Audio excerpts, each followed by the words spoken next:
대한소화기학회 11월에 게재된 10일간의 동시치료가 10일간의 순차치료보다 헬리코박터 파일로리 제균율이 우월하다라는 논문을 소개하겠습니다. 헬리코박터 파일로리는 위암, 위궤양, 위염 등을 일으키는 중요한 인자로서 현재 헬리코박터 파일로리에 대한 제균요법으로는 클라리스로마이신, PPI, 아목사실린을 1에서 2주 동안 사용하는 3제요법이 전통적으로 사용되고 있습니다. 그러나 2010년도에 발표된 9개의 연구에 따르면 3제요법의 제균율이 ITT로 80% 미만이 나타나는 국가들이 늘어나고 있고 2014년도 국내 연구에서도 3제요법의 제균율이 점차 감소하고 있는 경향을 보여주고 있습니다. 이렇게 감소되고 있는 제균율을 극복하기 위한 방법으로 여러 가지 새로운 치료 방법들이 제시되고 있습니다. 순차 치료는 그중 한 방법으로 PPI, 아목사실린을 5일 동안 사용 후 나머지 5일 동안 PPI, 니트로이미다졸, 클라이스로마이신을 사용하는 방법으로 여러 연구에서 이미 3제요법보다 우월한 제균 결과를 나타내고 있습니다. 동시치료는 PPI, 아목사실린, 니트로이미다졸, 클라리스로마이신을 5에서 10일 동안 동시에 사용하는 방법으로 이 또한 여러 연구에서 전통적인 3제요법에 비해 우월한 제균율을 보여주고 있습니다. 현재까지 대안으로 제시되고 있는 순차치료와 동시치료의 제균율을 비교한 연구는 많이 존재하지 않고 있는 상황입니다. 따라서 이 연구의 목적은 순차치료와 동시치료의 제균율을 비교한 연구입니다. 2010년 11월부터 2013년 1월까지 가천대 길병원을 내원하여 상부 위장관 내시경을 통한 급속 요소분해 효소 검사나 조직검사 및 김자 스테이닝에서 H 파일로리 감염이 처음으로 확인된 소화성 궤양, 위염 및 위용종, 조기 위암으로 내시경 점막하 절제술을 받았던 환자들 중 10일간의 제균 치료를 마치고 4주 후 요소 호기 검사를 시행한 환자들 357명의 의무 기록을 후양적으로 분석하였습니다. 약제 수능도는 90% 이상의 약제를 복용하였을 때 약제 수능도가 좋다고 판단하였고 치료 후의 제균 판정은 적어도 2주 이상 PPI를 중단한 후 제균 치료 종료 4주 후에 시행한 요소호기 검사를 이용하였으며 양성인 경우 제균 실패로 정의하였습니다. 1차 치료에 실패한 사람들 중 일부에 대해 2차 제균 치료를 시행하였으며 2차 제균 치료 약제로는 비스무스, 메트로니다졸, 테트라사이클린, 판토프라졸을 사용하였습니다. 프라이머리 아웃컴은 순차 치료와 동시 치료의 제균율의 비교이며 세컨더리 아웃컴은 양 치료군의 부작용, 약제 수능도 비교와 2차 제균요법의 제균율, 그리고 헬리코박터 파일로리 제균과 연관된 위험도를 분석하는 것이었습니다.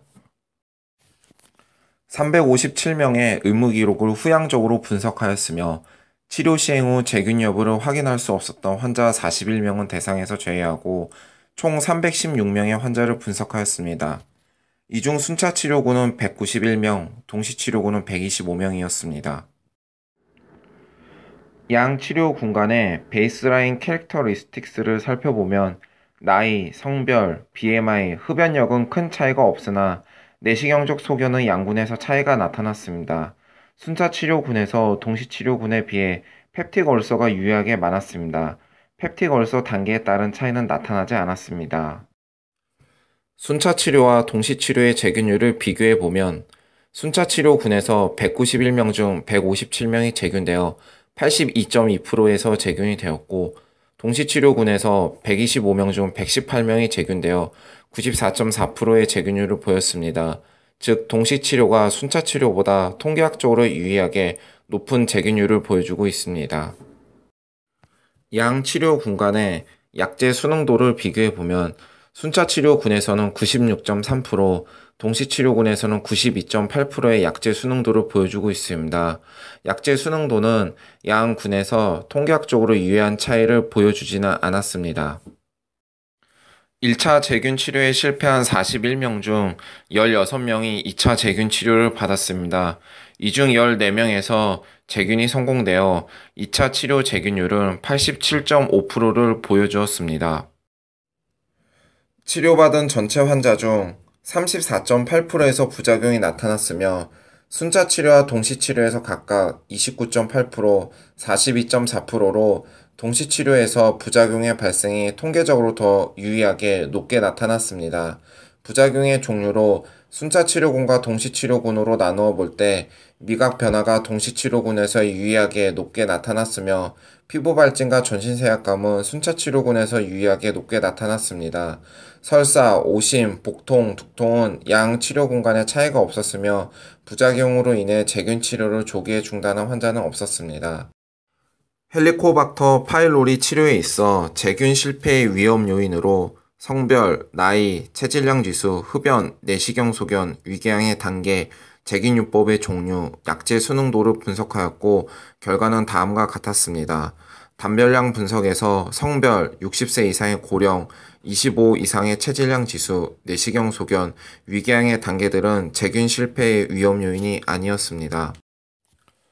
하지만 흡연자에 비해 비흡연자인 경우, 동시치료에 비해 순차치료를 받은 경우, 수능도가 좋은 경우에 비해 수능도가 좋지 않은 경우는 재균 실패의 위험인자로 확인이 되었습니다. 동시치료는 순차치료에 비해 더 높은 재균율을 보여주었으며 양치료 군간에 있어 약제 수능도는 통계학적으로 유의한 차이는 없었습니다. 2차 치료 재균율은 87.5%가 나타났고 동시치료군에서 더 많은 부작용이 나타났습니다. 비흡연자, 좋지 않은 약제 수능도, 순차치료가 이번 연구에서 헬리코박터 파일로리 재균 실패와 연관된 리스크 팩터로서 밝혀졌습니다. 결론적으로 본 연구에서 동시치료가 순차치료에 비해 더 높은 헬리코박터 파일로리 재균율을 보여주었습니다. 비록 동시치료가 순차치료에 비해 부작용이 더 많았으나 대부분 경미한 것들에 그쳐 동시치료는 헬리코박터 파일로리 재균 치료에 있어 순차치료를 대체할 수 있는 효과적인 방법이 될 수 있을 것입니다. 앞으로 이러한 연구로서 추가적으로 전향적인 대규모 연구들이 필요하겠다고 생각되어집니다.